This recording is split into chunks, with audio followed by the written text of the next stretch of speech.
Good morning students. जैसा कि कल आपने देखा था नवीन राजस्थान पब्लिक स्कूल का कक्षा 10th का गणित का फर्स्ट लेक्चर मैंने दिया था और बच्चों उसमें मैंने कुछ क्वेश्चन भी आपको दिए थे सॉल्व करने के लिए। आज ये मेरा सेकंड लेक्चर है, प्रश्न नंबर 3 का सेकंड लेक्चर है।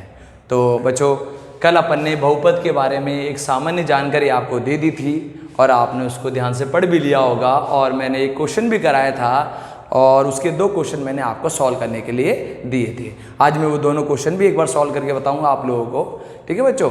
तो देखिए इधर कल बच्चों मैंने आपको क्वेश्चन दिया था,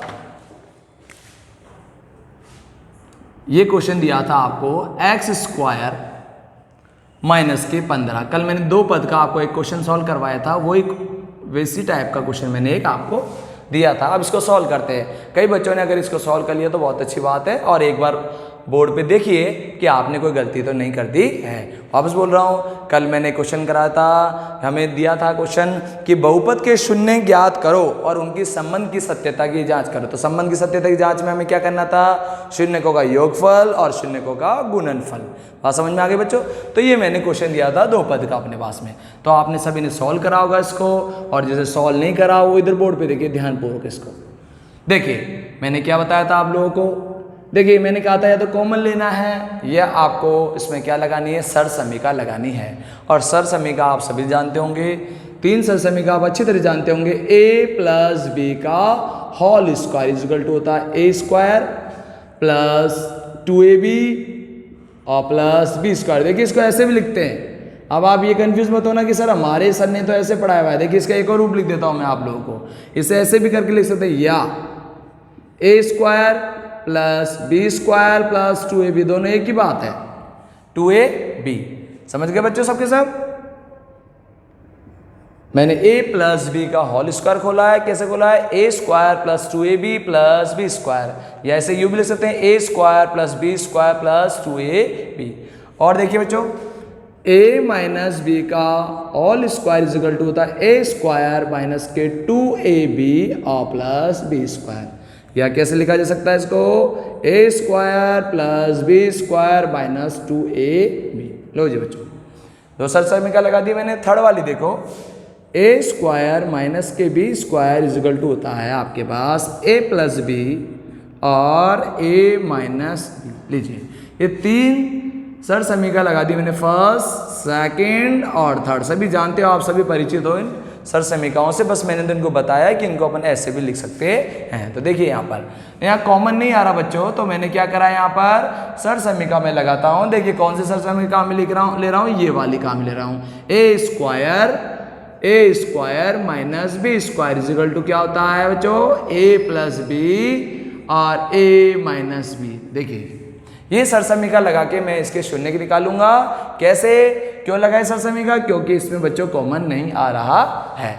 अब देखिए इधर मैंने लिख दिया x का होल स्क्वायर लिख दिया बच्चों, माइनस अब मैं 15 का भी होल स्क्वायर लाना चाहता हूं, तो 15 का होल स्क्वायर कैसे लाऊंगा बच्चों। देखिए इधर मैंने इसे बना दिया √15 का होल स्क्वायर, और √15 का आप होल स्क्वायर सॉल्व करते हो तो बच्चों क्या आएगा आपका, 15 आएगा कि नहीं आएगा, ठीक है। तो मैंने इसको एक सर समीका के रूप में लिख दिया है। बात आ गई बच्चों सबको समझ में।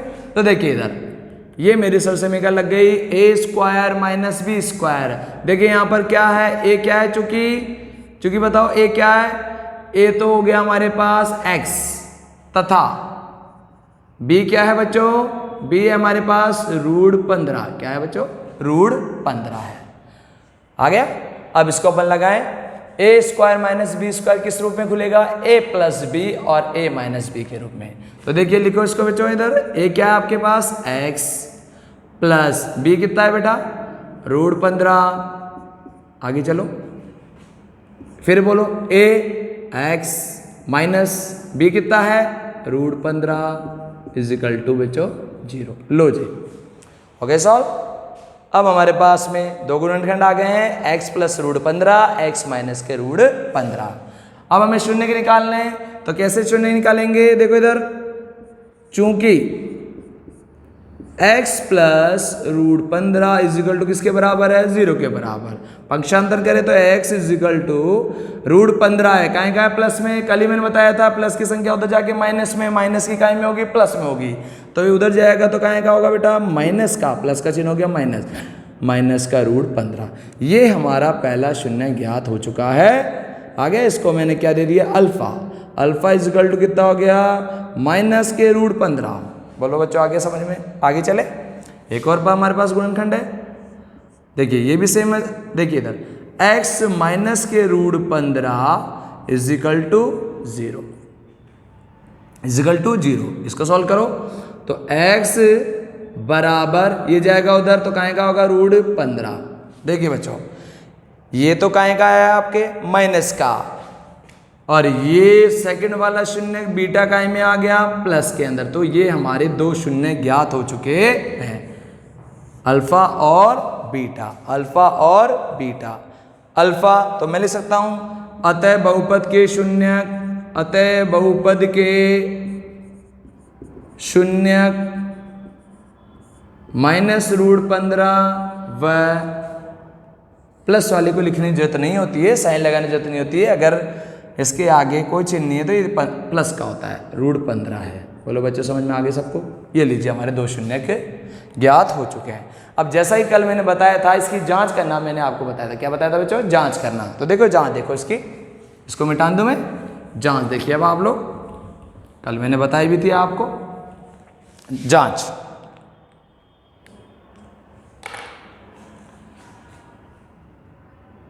कल की जांच आपको पता है, जांच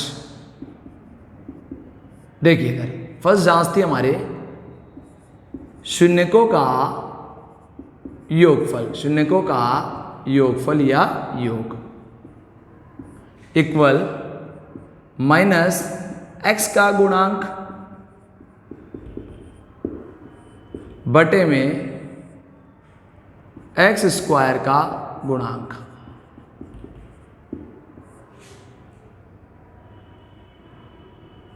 एक्स स्क्वायर का गुणांक, शून्यकों का योगफल। शून्यकों का योगफल शून्य कौन कौन सा है बच्चों आपके पास? माइनस के रूट 15, ये कल मैं बता चुका हूं आपको, प्लस रूट 15। बात आ गई सबको समझ में? बराबर माइनस एक्स का गुणांक बताइए, मैंने कल बताई भी था आपको। एक्स क्या थे? एक्स हमारे पास चर मान थे, चर संख्याएं थी, जो मैंने कहा भी था कि ये एक्स वाई जेड की फॉर्म में होते हैं। इसके अलावा और भी इसका रूप आ सकता है, एबीसीडी का रूप। तो एक्स का गुणांक देखिए इधर, देखिए इधर एक्स का गुणांक क्या बोला है? एक्स का गुणांक। तो एक्स का गुणांक दिख रहा है कि ये एक्स स्क्वायर का गुणांक है, एक्स स्क्वायर का गुणांक दिख रहा है, लेकिन एक्स का गुणांक ये हमारे पास नहीं है। कल दीघा समीकरण का मानक रूप बताया था मैंने आपको, एक्स स्क्वायर प्लस के बी एक्स और प्लस के सी, और x square plus B x plus C is equal to 0। देखिए इधर x कहाँ मिलेगा आपको? X square plus B x और प्लस सी। यहाँ पर प्रथम पद और अंतिम पद दे रखा है, जबकि बीच वाला पद नहीं है हमारे पास, यानी x वाला पद हमारे पास नहीं है। तो बताओ माइनस एक्स का गुणांक क्या होगा? जब पद ही नहीं है तो क्या माना जाएगा बच्चों?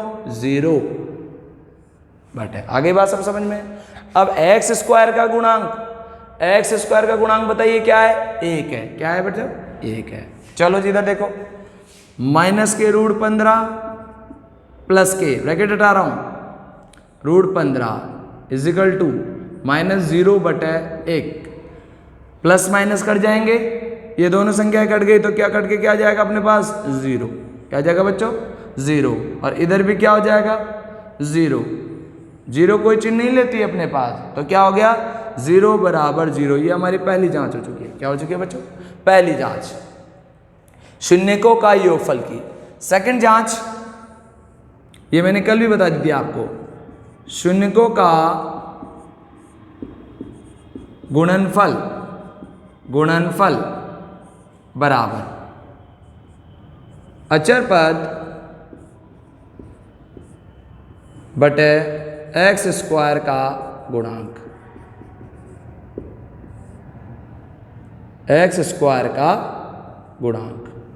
ठीक है बच्चों, शून्यकों का गुणनफल, गुणनफल यानी यहाँ गुणा होंगे दोनों शून्य, तो पहला शून्य का हमारा था माइनस के रूट 15 इंटू दूसरा शून्य के हमारा रूट 15, गुणनफल है यानी बीच में गुणा है, इजिकल टू अचर पद बताओ, अभी मैंने बता दिया था अचर पद बताओ ढूंढ के, इधर काय का अचर पद 15 है लेकिन काय का है माइनस का, तो माइनस के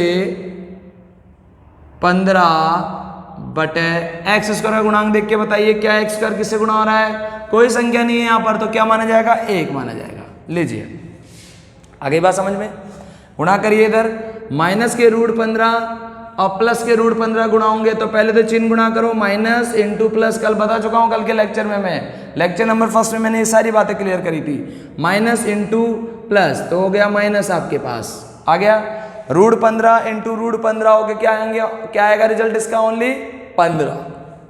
लीजिए सभी जानते हैं आप लोग, और कोई नहीं जानता तो रूट 15 रूट रूट की संख्या गुणा हो जाएगी आपके पास में, कैसे, 15 इंटू 15 जगह रूट 225 और 225 का कितना होता है रूट 15, बात समझ में आ गई सबको। और ऐसे भी नहीं जानना चाहो, नहीं जानते तो ये सुन लो, एक जिस संख्या है रूट में तो रूट घट गया इनका और केवल उस संख्या प्राप्त होगी आपको, बराबर इधर -15 में 1 का भाग देंगे तो क्या आएंगे माइनस का 15। लीजिए ये हो गई आपकी सेकंड जांच, इधर भी हमें मान माइनस के 15 प्राप्त हुआ और उधर भी मान हमें माइनस के 15 प्राप्त हुआ, ये हमारी बेटा क्या हो गई, जांच हो गई। ये जांच मैंने कल आपको बता दी है, लेकिन मैंने ये भी कहा था कि अब मैं इनको अल्फा और बीटा के रूप में बताऊंगा, किसके रूप में बताऊंगा, अल्फा और बीटा के रूप में। देखिए इधर आपको यहां कर देता हूं अल्फा और बीटा के रूप में, वही सेम कर रहा हूं, अगर किन्हीं बच्चों को अगर इस प्रकार समझ में है तो वो ऐसे भी कर सकते हैं, और कोई अल्फा और बीटा के रूप में लेना चाहे तो वो अल्फा बीटा के रूप में भी कर सकते हैं। देखिए जांच इधर, जांच अल्फा प्लस बीटा बराबर माइनस बी अपॉन ए, ये काहे की है, शून्यकों का योगफल, और देखिए शून्य गुणनफल अल्फा इंटू बीटा बराबर होता है सी अपॉन ए। देखिए जी ये हमारे अल्फा और बीटा के रूप में जांच करने के फॉर्मूले हैं, सेम वही फॉर्मूला है, अलग कुछ भी नहीं है। यहाँ मैंने हिंदी में लिखा है और यहाँ मैंने इनको शून्यकों को नाम दे दिया, नामांकन कर दिया, अल्फा और बीटा के रूप में इनका नामांकन कर दिया। देखिए अल्फा पहला शून्यक और बीटा दूसरा शून्यक, और इधर देखिए माइनस एक्स का गुणांक, माइनस एक्स का गुणांक, बात समझ में आ गई लोगों को, आपको माइनस एक्स का गुणांक, तो देखो इधर एक्स का गुणांक क्या दिख रहा है आपको, बी दिख रहा है, माइनस का चिन्ह ऐसा कैसा आ गया, ये लीजिए, लेकिन x का गुणांक देखो क्या दिख रहा है आपको, b, इसलिए मैंने x का गुणांक ना लिख के क्या लिख दिया, b लिख दिया। आगे देखो एक्स स्क्वायर का गुणांक, एक्स स्क्वायर का गुणांक, तो एक्स स्क्वायर क्या आपके पास a है, क्या है बेटा, तो मैंने इस हिंदी को हटाकर एक्स स्क्वायर का गुणांक क्या दिख रहा है आपको, a, तो यहां मैंने क्या लिख दिया, a। तो ये हमारा फॉर्मूला हो गया अल्फा प्लस बीटा बराबर माइनस बी अपॉन ए, और ये देखो अल्फा इंटू बीटा, ये कैसा आया, शून्यकों का गुणनफल, यानी शून्य का आपने अल्फा और बीटा माने थे, अल्फा इंटू बीटा, अचर पद, अचर पद क्या है c, तो ये हो गया आपका c, और एक्स स्क्वायर गुणांक, एक्स स्क्वायर गुणांक क्या a, तो ये हमारे बच्चे दो फॉर्मूले हो गए। तो हम इन फॉर्मूले से भी जांच कर सकते हैं, ध्यान रखिएगा आप लोग, और यदि ये समझ में आ जाए तो ये कर लेना, नहीं समझ में आए तो आप उससे भी कर सकते हैं। और देखिए मैं एक जांच और बता देता हूँ आपको, सेम ऐसी कैसी, यही इसी क्वेश्चन की कर रहा हूँ मैं। अल्फा क्या है बेटा, यहाँ पर आपने अल्फा क्या माना, माइनस का रूट 15, प्लस बीटा क्या माना आपने, बीटा मान लिया आपने रूट 15 बराबर माइनस, अब बी देख के बताइए, द्विघात समीकरण आपको द्विघात के बारे में जानकारी होनी चाहिए, तभी आप इससे सॉल्व कर पाएंगे। देखिए इधर ध्यान से क्वेश्चन की तुलना करिए, ए एक्स स्क्वायर, इधर देखो एक्स स्क्वायर है तो आपको साफ साफ दिख रहा होगा, ए क्या है यहां पर, तो क्या माना जाएगा, 1 आ गया, बी एक्स वाला पद है नहीं इसके अंदर, तो वहां क्या मान लेंगे आप लोग 0, और सी क्या है माइनस के 15, और देखो इधर माइनस का बी है क्या इसमें बच्चों, नहीं है, कौन सा पद है, एक्स स्क्वायर वाला पद है और सी वाला पद है, जबकि बी वाला पद है नहीं है, तो क्या मान लिया जाए, जगह 0 मानते हैं बटे। अच्छा ए देखिए, ए क्या है यहाँ पर, आपको तुलना करो, यहाँ पर कुछ ही नहीं है तो क्या माना जाएगा 1, तो आपने क्या लिख दिया यहाँ पर 1। आगे बच्चों सबको समझ में? देखो इधर ब्रैकेट खोल रहा हूं, माइनस के root 15 plus root 15 equal to minus के 0 के अंदर 1 का भाग देंगे तो क्या आएगा 0, और 0 अपने साथ कोई चिन्ह नहीं लगता है, ना प्लस ना माइनस। देखिए इधर इनको सॉल्व करते हैं, इधर क्या आएंगे प्लस माइनस घट के तो क्या जाएंगे 0, 0 इक्वल 0। ये लीजिए जांच, वहां देखिए 0 बराबर 0, ये हिंदी वाली जांच है और ये अल्फा बीटा के रूप में जांच है, तो आप ऐसे भी जांच को कर सकते हैं। आगे चलिए अब ये करते हैं सेकंड वाली जांच, शून्य को गुणनफल अल्फा इंटू बीटा, अल्फा कितना है माइनस के रूट 15 इंटू बीटा बोलो रूट 15। सी देखिए क्या है, सी का मान बताइए मुझे, देखिए इधर तो सी का मान क्या है माइनस के 15, दिख रहा है आप लोगों को, बेक्स वाला पद नहीं है क्वेश्चन में, सी वाला है, तो सी का मान बोलो माइनस के 15 बटे में ए बताइए कितना है, ए मैंने पहले बता चुका हूं 1। सॉल्व करिए, माइनस इंटू प्लस तो क्या आएगा माइनस, और रूट 15 पहले तो चिन्हों को गुणा करो फिर संख्याओं को गुणा करो, तो रूट 15 इंटू रूट 15 का मान कितना होगा, दोनों आपस में एक जैसे हैं तो गुणा हो जाएंगे, तो रूट 225, रूट 225 का मान कितना हो गया आपके 15 बराबर माइनस 15 के अंदर 1 का भाग दोगे तो क्या आएंगे माइनस के 15। लीजिए ये आपकी जांच होगी, यही जांच मैंने सेम आपको यहाँ बताई है और इसी क्वेश्चन की सेकंड जांच मैंने आपको यहाँ बताई है, वो हिंदी में थी और ये अल्फा बीटा के रूप में है। आगे बच्चे समझ में, तो जो बच्चे इस तरीके से करना चाहे वो ये भी कर सकते हैं, और कोई इस प्रकार से करना चाहे अल्फा बीटा के रूप में तो वो ये भी कर सकते हैं। तो ये मेरा कल का क्वेश्चन है जो मैंने आपको सॉल्व करा दिया है, ठीक है बच्चों। तो अब आप इसको, जिसकी गलती है कॉपी के अंदर करने में गलती करिए वो सही कर लेना और इसको नोट डाउन कर लेना अपनी कॉपी के अंदर। हाँ बच्चों एक क्वेश्चन और दिया था मैंने, चलो ये तो 2 पदों के क्वेश्चन अपने सॉल्व हो चुके हैं, अब 3 पदों के क्वेश्चन आएंगे हमारे पास, और 3 पदों के क्वेश्चन सॉल्व कराने से पहले आपको गुणनखंड आने चाहिए, और जिन बच्चों को गुणनखंड नहीं आते उनको मैं बता देता हूँ अच्छे प्रकार से कि कुछ मैं सूत्र बताऊंगा, उन्हें अगर आप ध्यान रखेंगे तो आप कोई भी गुणनखंड इजीली कर लेंगे। देखिए इधर एक क्वेश्चन मैंने आपको दिया था, कल क्वेश्चन दिया था मैंने आप लोगों को 6x² माइनस x माइनस 2। देखिए इधर इसको अभी अपन सॉल्व करेंगे, लेकिन उससे पहले 3 पद है, यानी द्विघात का मानक रूप है, और जब भी द्विघात का मानक रूप आपको मिलेगा आप उसके गुणनखंड करेंगे आराम से, समझ गए। तो ये देखो द्विघात का मानक रूप है x², ax², ठीक है बच्चों, bx भी है और c भी है, तो ये हमारा द्विघात का मानक रूप है। अब देखिए कैसे करेंगे सॉल्व इसको, इसमें गुणनखंड करने पड़ते हैं हमें, और गुणनखंड कैसे किए जाते हैं तो देखिए ध्यान से आराम से। गुणनखंड करने के लिए आप लोगों को इन चिन्हों को जानना बहुत जरूरी है।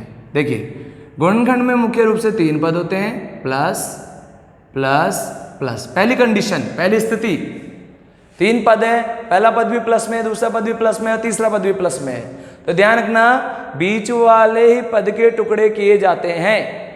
आ गया, और कैसे किए जाएंगे, दोनों टुकड़े कायम होंगे। अगर आपको ये पता लग जाए कि दोनों टुकड़े कायम होंगे तो आप आसानी से कर सकते हैं। तो बीच वाली जो संख्या के टुकड़े होंगे वो कायम होंगे बच्चों, दोनों ही प्लस में होंगे।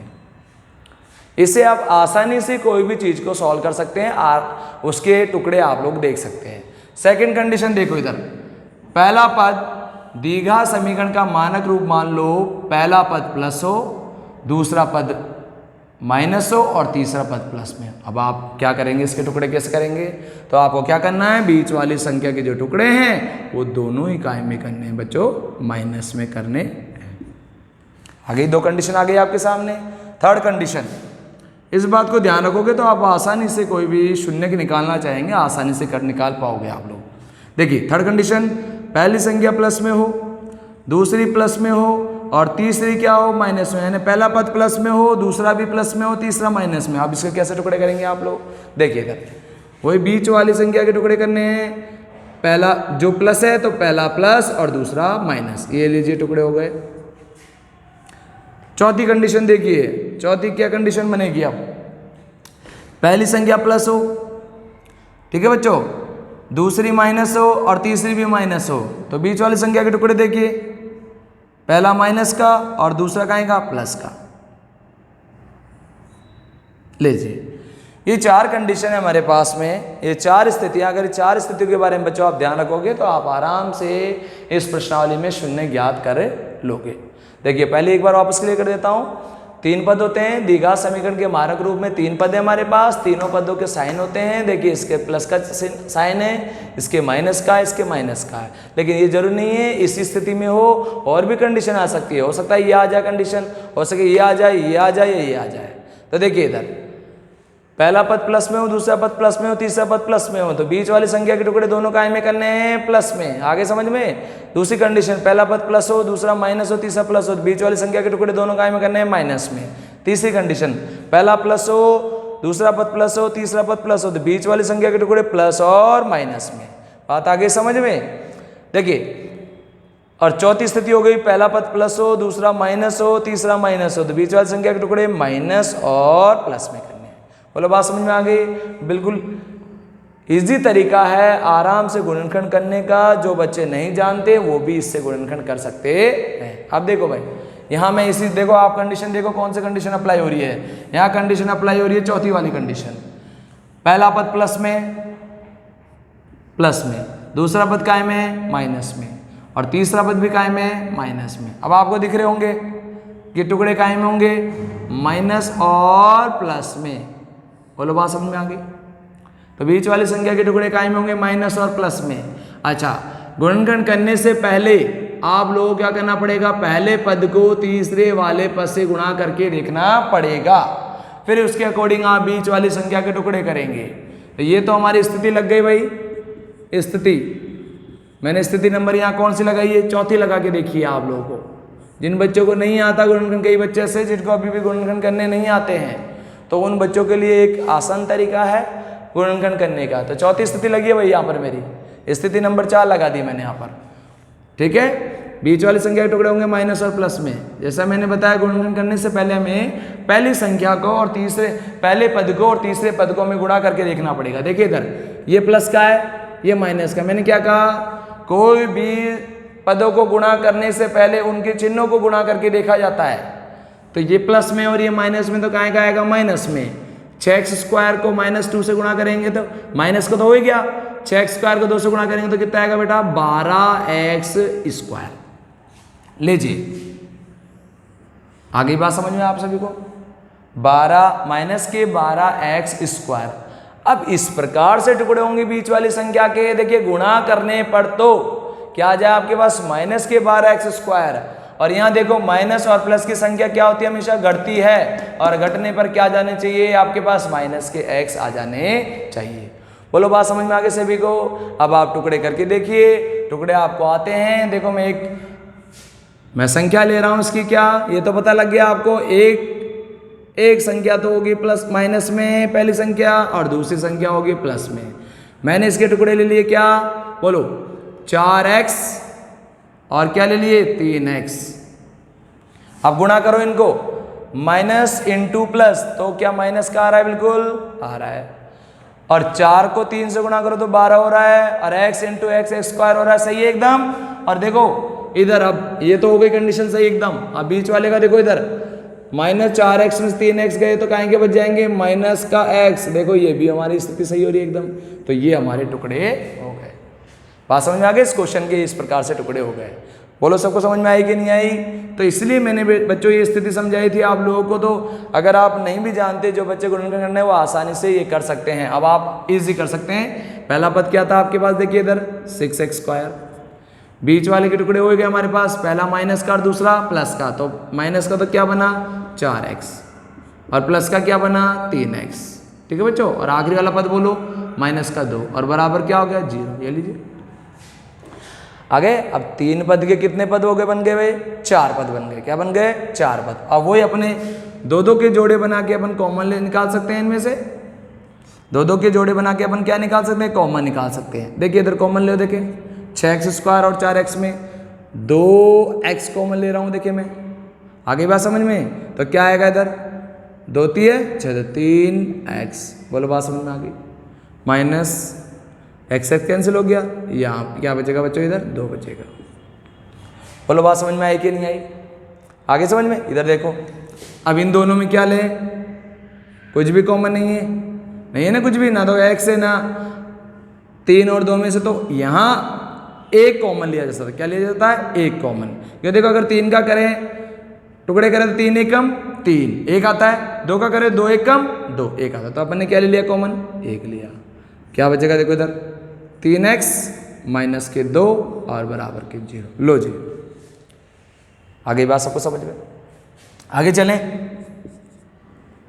इस पद में यहां से लेकर यहां तक के पद में और यहां से लेकर यहां तक के पद में कुछ कॉमन दिख रहा है आप लोगों को? दिख रहा होगा। 3x माइनस 2, तो मैंने कॉमन ले लिया 3x माइनस 2। अब क्या बचेगा, यहां तक पद में ये तो कैंसिल हो गया, इससे क्या बचा बचा 2x और प्लस 1 इजिकल टू 0। लीजिए, ये 2 गुणनखंड हो गए हमारे क्वेश्चन के। अब हम शून्य के निकाल सकते हैं आसानी से, अब हम शून्य के निकाल सकते हैं। देखिए इधर अपन ने क्या कहा, चूंकि 3x माइनस 2 इजिकल टू क्या चल रहा है हमारे 0, तो 3x बराबर, तो इसको पक्षांतर करो 2, तो x बराबर कितना आ गया बेटा 2 बटे, देखो इधर ये माइनस का तो जाके प्लस का हो गया, और ये 3 काय में गुणा का, इसलिए काय में लग गया, भाग में लग गया। लीजिए, ये पहला हमारा शून्य ज्ञात हो चुका है, ये हमारा अल्फा हो गया। बात समझ में आ गई? ये हमारा क्या हो गया, अल्फा हो गया। सेकंड देखिए, तथा सेकंड क्या है, 2x और प्लस 1 इजिकल टू कितना है बेटा 0 है। तो देखो इधर 2x बराबर, ये गया उधर माइनस का 1 और x बराबर माइनस 1 बटे 2। ये लीजिए हमारा दूसरा वाला शून्य ज्ञात हो चुका है। इसे मैंने क्या मान लिया, बीटा। लीजिए, बोलो बात समझ में आ गई क्या? वापस से देख लें एक बार, सबके को वापस से रिपीट कर देता हूँ। 6x स्क्वायर इनके टुकड़े कर लिए अपन ने, माइनस के 4x प्लस के 3x, 2x कॉमन ले लिया यहाँ पर, तो क्या आ गया 3x, 2 3 6 3x माइनस के 2, यहाँ प्लस का 1 कॉमन ले लिया, तो क्या आ गया 3x माइनस 2। देखिए इस पूरे में कॉमन क्या आ गया 3x माइनस 2, तो बच्चों क्या बचा 2x प्लस 1 इजिकल टू 0। आ गई? पहले ये हमारा एक गुणनखंड ये है, एक गुणनखंड ये है, तो इस गुणनखंड को लिया 0 के बराबर चल रहा है हमारे पास, तो 3x बराबर 2 और x बराबर 2 बटे 3। सेकेंड 2x प्लस 1, तो 2x बराबर माइनस 1 और x बराबर माइनस के 1 बटे 2। बोलो बात समझ में आ गई? तो बच्चों ये हमारा क्या है, और जांच मैंने आपको कल बताई थी, तो जांच आप इसकी आसानी से कर सकते हैं। तो ये जांच का काम आपको खुद करना है। तो बच्चों इस पे आधारित अब मैं एक क्वेश्चन दे रहा हूं आप लोगों को, गृह कार्य है, द्विघात के मानक रूप के ऊपर आधारित मैं क्वेश्चन दे रहा हूं आप लोगों को। ये आपको क्वेश्चन करके लाने हैं। क्वेश्चन नंबर 1 देखें, 4x स्क्वायर माइनस के 4x और प्लस 1, और एक क्वेश्चन करना है आपको बच्चों 3x square minus x minus 4। लीजिए दोनों क्वेश्चन आपको रफ कॉपी में सॉल्व करने हैं। उसके बाद मैं अगले लेक्चर के अंदर इन दोनों क्वेश्चनों को बताऊंगा, और उसके बाद आपको फेयर कॉपी में हल करने हैं। धन्यवाद दोस्तों, आज की क्लास खत्म होती है।